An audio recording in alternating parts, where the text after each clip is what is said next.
Hello fellow stackers, 365 here, welcome back to my channel. So in today's video I wanted to talk to you about what silver, in my opinion, is not good for stacking.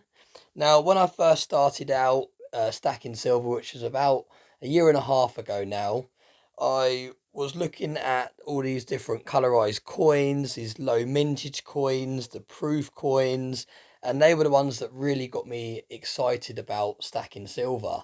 Now this was before I realized that the aim of the game when you're stacking silver is to get the closest to spot.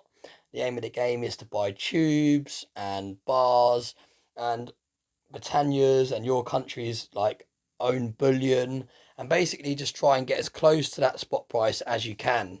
Now, like I said, when I first started off, there was a lot of coins that really intrigued me. I really liked the look of them.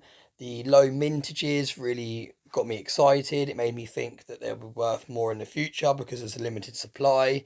However, after stacking for, like I said, over a year now, I know that these are the coins that I won't be adding any more of into my stack in bulk just because it's not cost effective. They cost way over spot, and although they're a bit of fun and they're exciting, in my opinion, I don't think they're gonna even hold their value, let alone go up in value in the future.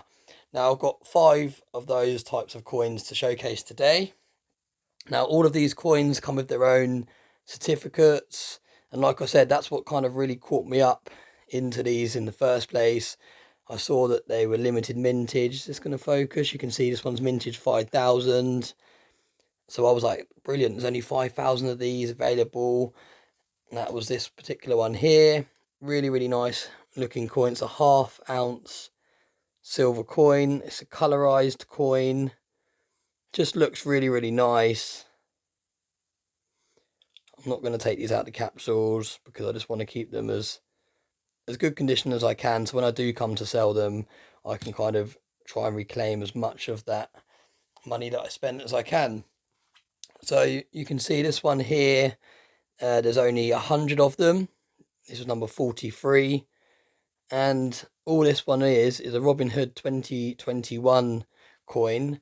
Basically the same as the bullion ones, it's just got the green background.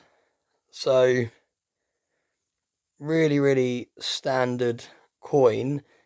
However, because there's only 100 of these, when I first started stacking, I was thinking, oh, this is going to be definitely worth quite a lot of money in the future. There's only 100. I've got number 43 out of 100. And obviously now I know that it's just not the case. I'll be very, very lucky to get anywhere near what I paid for that one in the future. And it's definitely not going to go up in value unless the spot price absolutely rocketed, which it would still have to probably 10 times over to get back what you pay on these sort of coins. So really, really pricey, these sort of coins. This is another one from the Royal Mint, this one. Alice in Wonderland one. It's just a 1 ounce one, a proof one. Again, it comes in its own box and certificate.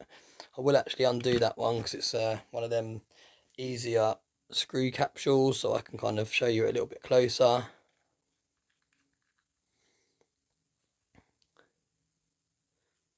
There you go. It is actually a really nice looking coin. It's just way, way over spot.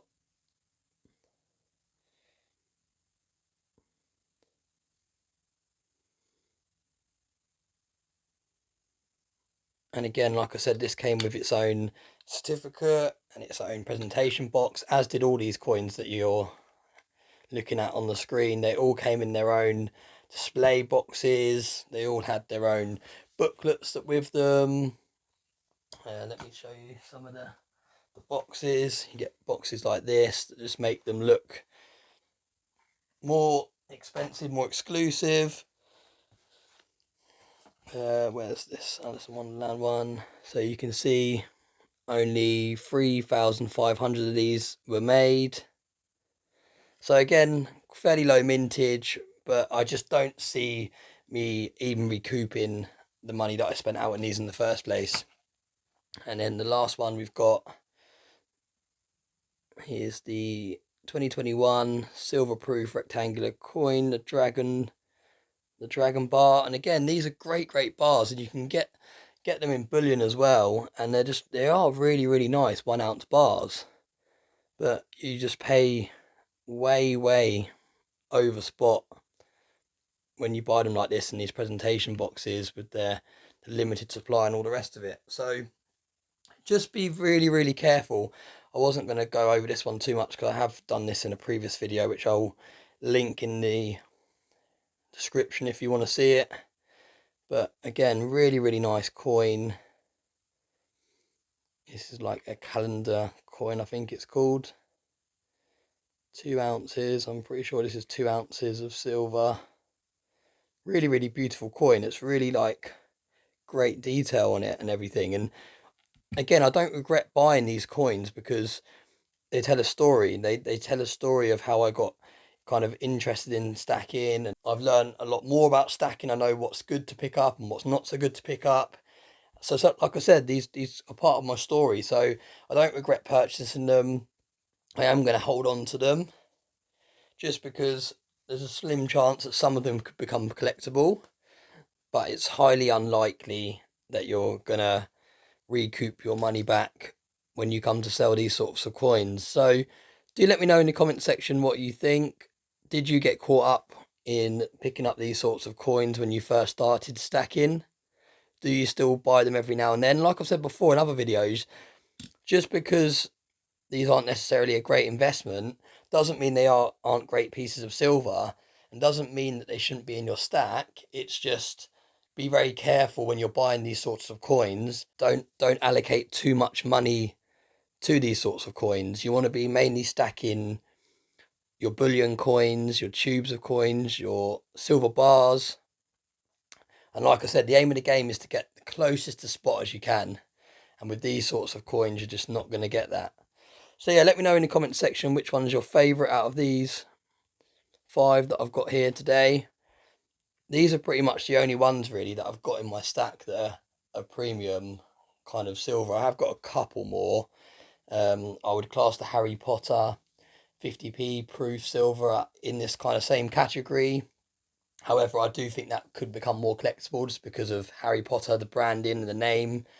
I do think that could become more valuable in the future.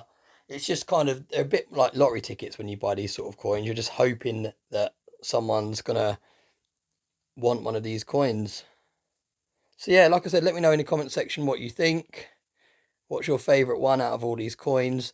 Do you have any of these in your stack, and do you buy these sorts of coins? As always, thank you very much for watching my videos, and I hope you have a nice day.